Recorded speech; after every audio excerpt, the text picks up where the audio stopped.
Hello, everyone. Welcome to today's episode of the Roast into Ceilings podcast. Today, we have with us a very special guest. Would you like to introduce yourself? Yeah, so I'm Aayushi. I'm a sophomore in college and I'm the founder of Bloom. Tell us a little bit about what Bloom is and what work you guys do. Yeah, so I created Bloom because I saw a need for a community where sexual assault survivors could find the support, empathy, and resources that they need to heal. It became clear to me over the years that many survivors felt overlooked or didn't have access to get the right kind of support that they needed, and I felt the need to change that. So at Bloom, we focus on connecting survivors to free, accessible resources and sharing their stories to amplify their voices, as well as raising awareness to break the stigma surrounding sexual assault. I'm really driven by the belief that everyone deserves a safe space to heal and be heard, and that's exactly what Bloom strives to provide. Oh, that's really awesome. Thank you so much for sharing that. I'm wondering, could you expand a little bit on what you mean by connecting survivors to sexual assault resources? Like, what goes into that? Yeah, so locally, there's a lot of resources in basically everyone's area that can help them get free therapy, free physical care, and a lot of people don't always know about them. In my area, I'm located in the Bay Area, and we have so many resources that I didn't know about until I reached out and asked for them. And so if people need help finding these resources anywhere in the United States, we are able to kind of reach out to anyone in their community and see what care they offer so that survivors don't have to do that work by themselves and so that they feel a little bit more supported. Wow, that's really great. I love what you're doing, and it's definitely a very needed resource. And because Mhm. it's so needed, it must have been a little bit challenging to develop and get off of your feet as a small organization. So I'm wondering what kind of challenges you may have faced developing Bloom. So I think the biggest challenge, and it's still kind of an ongoing challenge, is just kind of expanding the organization, reaching more people. What I've been able to do is just I've been posting on Instagram and TikTok, and we've been getting a lot of engagement, a lot of views, and so just hoping to continue that and hoping to outreach to more people, see if anyone needs help. But yeah, I think the biggest challenge is just spreading the word about Bloom so that people know it's a resource that they can go to. You mentioned a little bit before about how there are a lot of resources out here, right? But you didn't even know some of these existed. So I'm wondering, what's your take on why are these resources so almost inaccessible to people who need them? I think like the biggest thing is maybe just not knowing what to look for. I think a lot of these resources, they might be trying to put themselves out there and they might be doing so, but a lot of sexual assault survivors, you know the basics. There's therapy, there's going to the police, there's going to the hospital, but not everyone in such a time of crisis thinks about, oh, like this resource might be able to help me get free therapy or support me while reporting my case. And so I think it's important for all of these organizations to just keep trying to make their name heard so that survivors know that there's help for them if they need it. For sure. Um, I'm just wondering now that you mentioned a few of those examples, what are some other resources that some people might not think there are? Because I really only thought about like the police, hospital too. So are there like some more like smaller ones out there? Yeah, so there's basically a lot of resources that can do almost anything for survivors. One that I found really cool and that Bloom has now implemented is to be able to share sexual assault survivors' stories for them anonymously on their behalf. I think a lot of people struggle with not being able to tell anyone what happened to them, and they want people to hear their stories. Sometimes they want their name to be known, sometimes they don't. And I think that's something really important and useful for a lot of survivors, in addition to just getting physical and emotional care. For sure. So with all, how long have you been doing Bloom? First of all, can I ask that? Yeah, it's been like, I would say, a month. Yeah, 1 or 2 months. Wow. Okay, I had no idea this is a new thing completely Yeah. because it seems like there's already been so much impact made. Can I ask what's like been the biggest moment so far? The one that made you really think like, wow, like I'm making like an impact. I would say it's when I was able to partner with the Green Light Charity Foundation.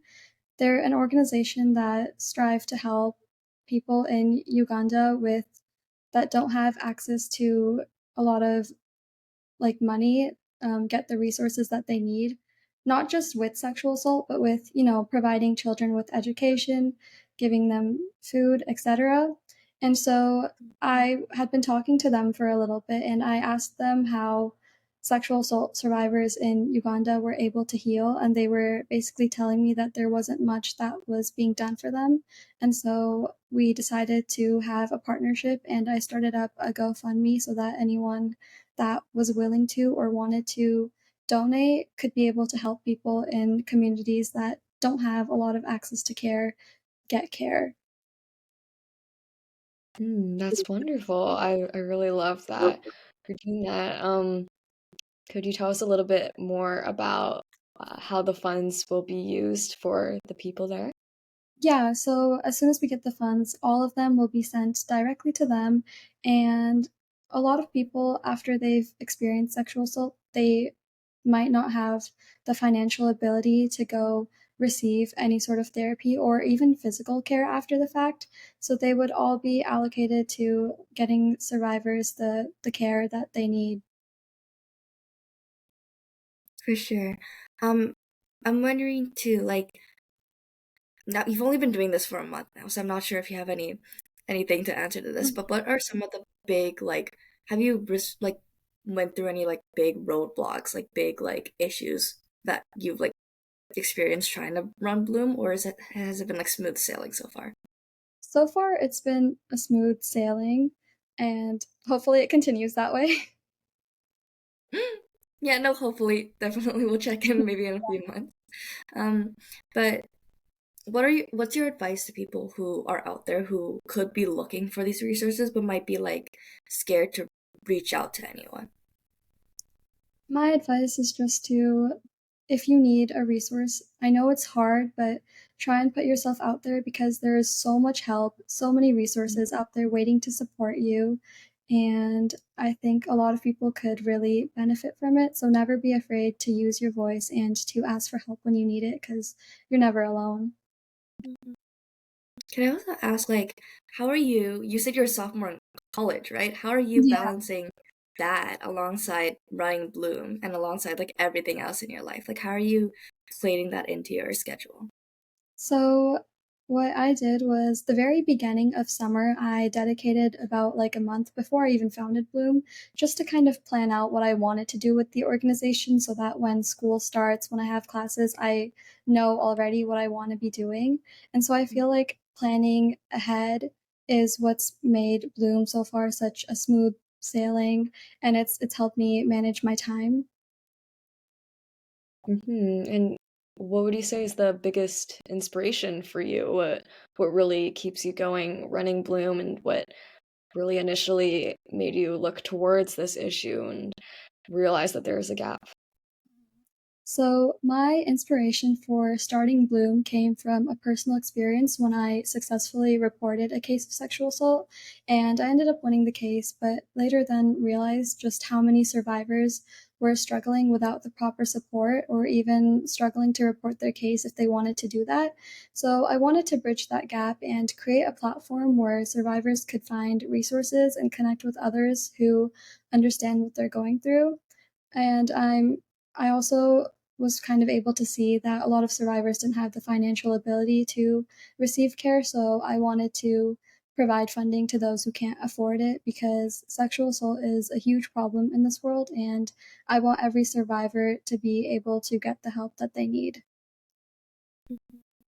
Thank you so much for sharing that. I think it's definitely like I think you mentioned this before, but like the stigma is there.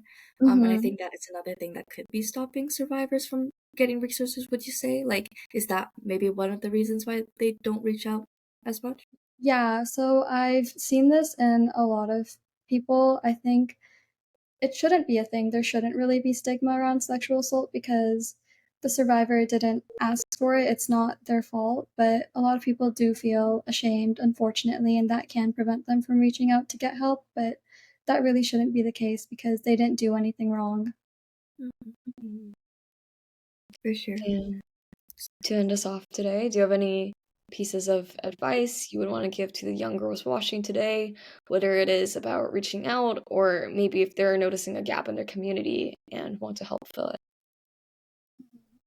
My advice to young girls is to always trust yourself and know that your voice matters. It's important to speak up for yourself and for others, even when it's hard. So don't let anyone ever make you feel small or unworthy because you have every right to be heard, to be safe, to be respected. Always surround yourself with people who uplift you and never be afraid to reach out for help. That's so great. Thank you so much for coming on and talking to us today. Yeah, of course. Hmm. I had a really great time. And what is your social media handles? Where can we follow Bloom? Yeah, so on Instagram, it's at org.bloom, and on TikTok, bloom.survivors. Thank you so Perfect. Thank much you so much. for doing what Yeah, you're doing and coming on today. yeah, thank you for having me.